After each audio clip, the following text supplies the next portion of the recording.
খাবার খাওয়ার সময় কি মাথায় কাপড় দেওয়া আবশ্যক? মোবাইলে অশ্লীল ছবি বা ভিডিও নিয়ে নামাজ পড়লে কি নামাজ কবুল হবে? বাথরুমে উলঙ্গ হয়ে গোসল করা যাবে কিনা?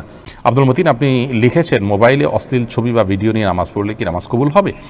নামাজ কবুল হয়ে যাবে, কিন্তু মোবাইলে ছবি, অশ্লীল বা হারাম কোনো কিছু নিয়ে যদি আপনি সালাত আদায় করেন, তাহলে সেক্ষেত্রে আপনি আল্লাহ রাব্বুল আলামিনের সামনে দাঁড়াচ্ছেন, সে অবস্থায় আপনার যে মন মানসিকতা থাকা উচিত সেটি হচ্ছে না।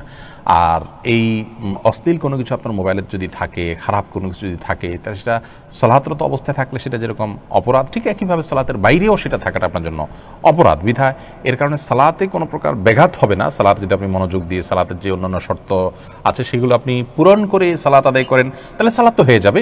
বাট এই হারামটা আলাদা একটা আপনার জন্য ক্ষতিকর, আপনার সালাতের মধ্যে মনোযোগ নষ্ট হতে পারে। সেজন্য মোবাইল থেকে হারাম জিনিস এমনিতে সরিয়ে ফেলা উচিত, তবে সালাতের এটার কারণে কোনো ক্ষতি হবে না।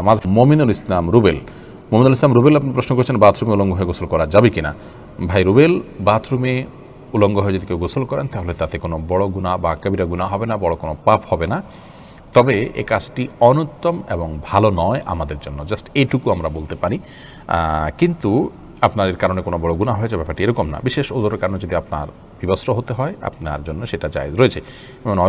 নয়বর রহমাহুল্লাহ সহিহ মুসলিমের সরার মধ্যে তিনি ব্যাখ্যার মধ্যে তিনি লিখেছেন যে গোসল করার সময় লুঙ্গি বা গামছা বা এই জাতীয় কোনো কিছু দিয়ে গোসল করাটা হলো উত্তম, এতে কোনো সন্দেহ নেই।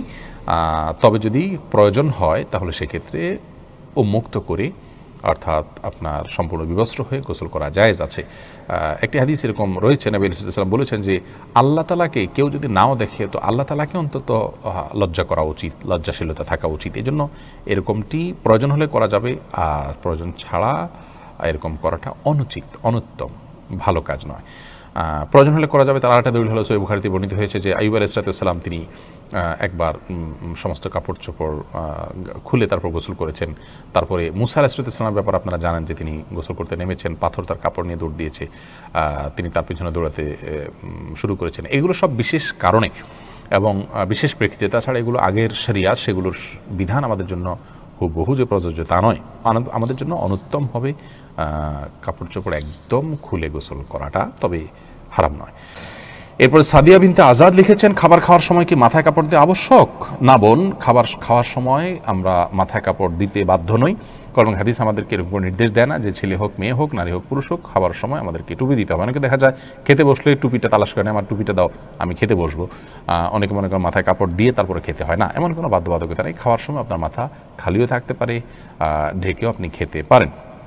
এ বিষয়ে কোনো বিশেষ নিষেধাজ্ঞা নেই। রদ্দুল মুখতারে লেখা হয়েছে যে ওয়ালা বাসা বিল আকলি মুত্তাকিয়ান ও মাকশুফার রাসি, অর্থাৎ গ্রহণযোগ্য মত অনুযায়ী উন্মুক্ত মাথায়, অর্থাৎ খালি মাথায় বসে খেতে কোনো অসুবিধা নেই।